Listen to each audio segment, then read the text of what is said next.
今回の清春チャンネルは、荒廃し耕作放棄される農地をなんとか稲穂の実る田んぼによみがえらせる準備をします。ご覧のように、昨年はイノシシ、今年は鹿に食い荒らされて2年連続収穫ができなかった我が家の田んぼです。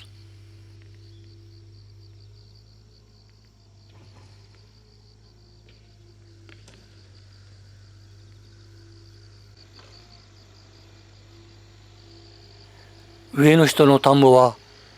田植えをしている人間をじっと鹿が見に来ていたというのですが、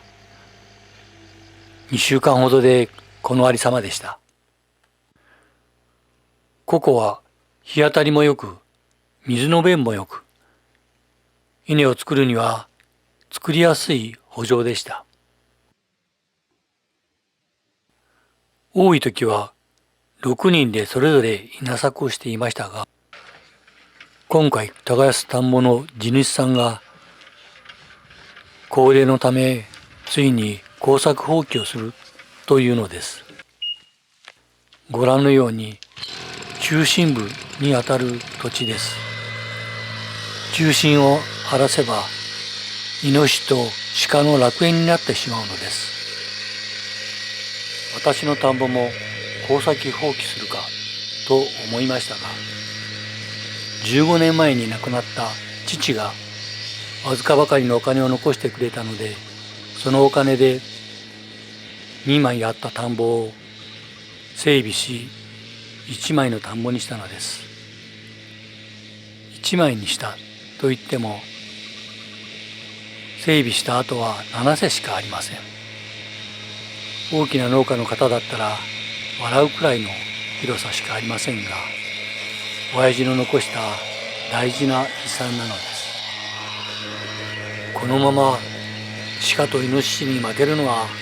悔しいなと思い、一念発起してもう一度この田んぼを耕して、我が家の一枚の田んぼのためにこの3反の田んぼの耕作を買って出たのです。まずはご覧のように、この田んぼ一面にはびこるおびただしい数の家や雑草の種を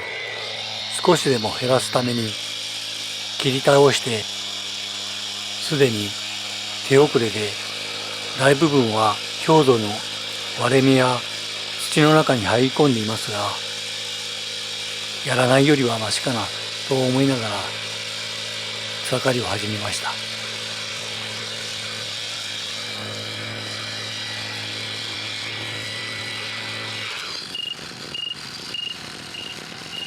この田んぼはよく自分の田んぼに行くために通るのですが、何せ人様の田んぼは勝手がよくわからず、おまけにご覧のように茅は2メートル近くに伸びています。あぜの形がよくわかりません。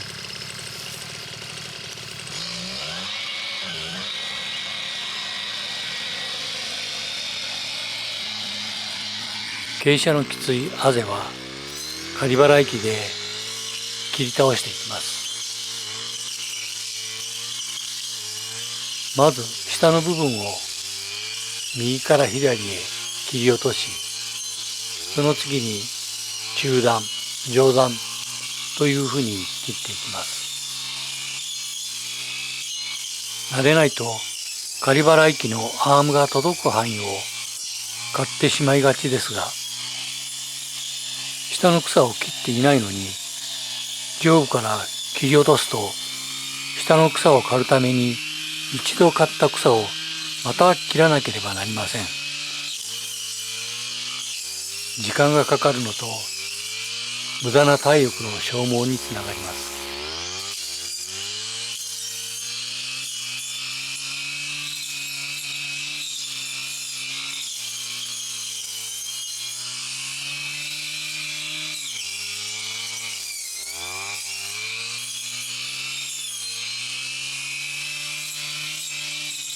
ここは2年ぐらい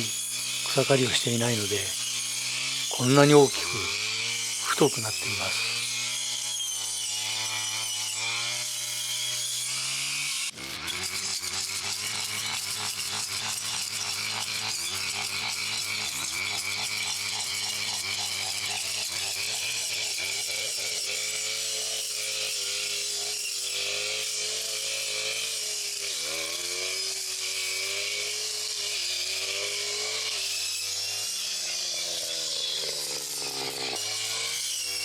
ここを切り始めると、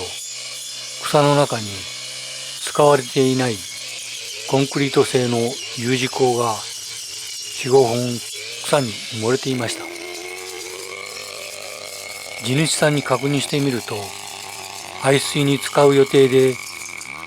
あちこちからもらったものだということでした。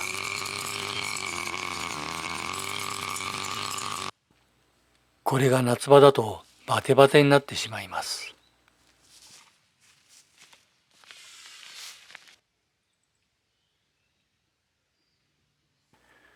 2日目の作業は約1反ほどの田んぼの中はすでにラジコン草刈り機で刈り終えています。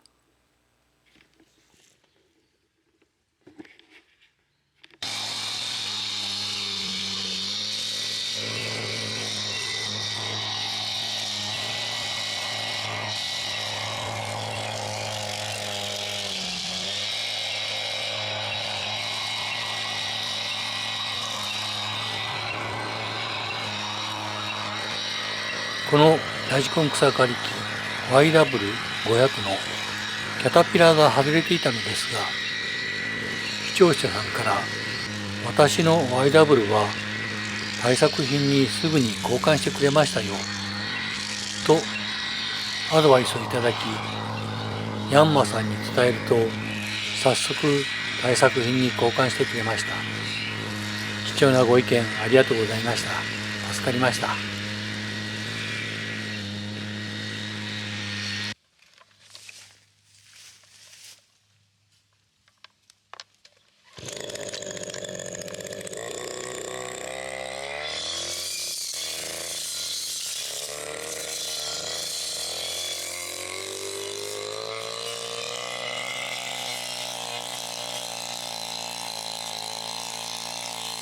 このあぜは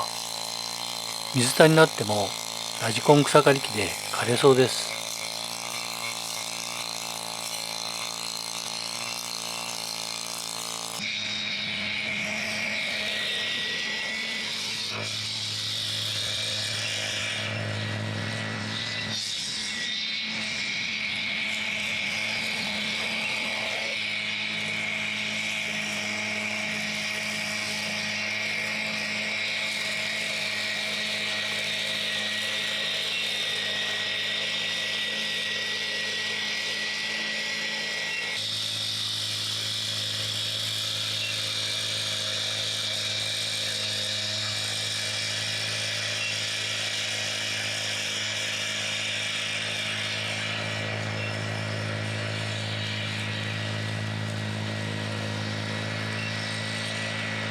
3枚目の草刈りを終え、2日目の作業はこれで終了です。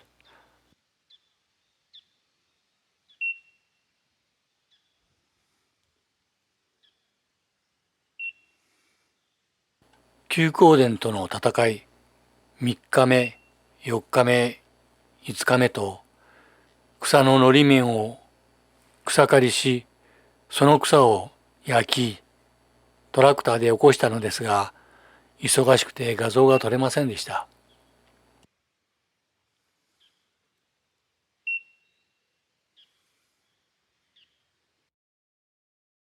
じいじ、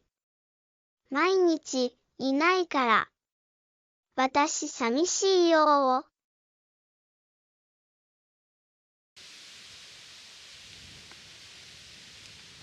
画像は6日目からになります。ご覧のように草を焼いてみると、あぜや草むらに古いものやまだ未使用のU字工がゴロゴロと転がっています。地主さんが阿出岸の排水用にあちこちからもらったものらしいのですが、思うようにいかず10年近く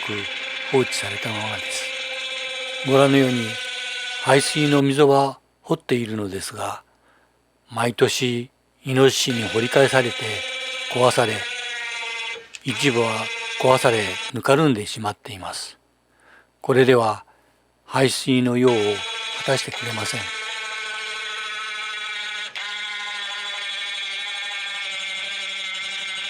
思わぬところで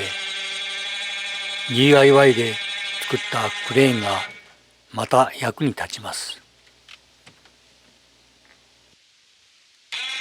危険を伴いますので、くれぐれも自己責任でお願いします。この U 字工は結構重くて25センチの1メートルあります。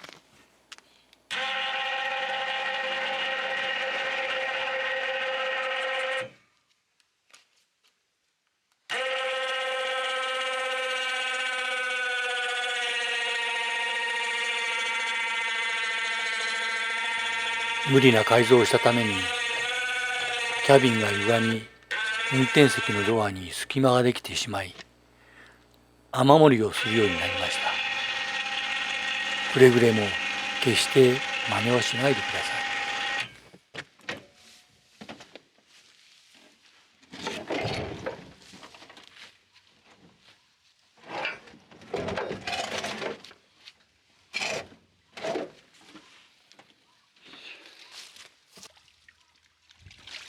クワが底なし沼のように掘れば掘るほど入っていきます。掘ってみると泥でぬかるんで大変です。ここは水が排水できればいいので敷き込むだけにします。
ちゃんと水が流れるようになりました。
じいじ。疲れているなら、もうやめなさい。続きは明日にしたら？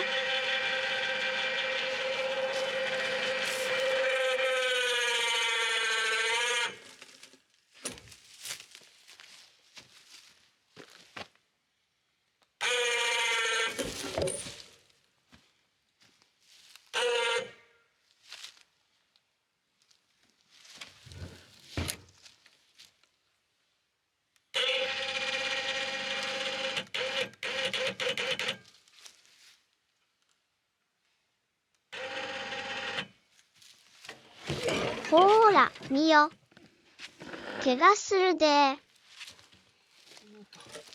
最後までお付き合いいただきましてありがとうございます。次回をお楽しみに。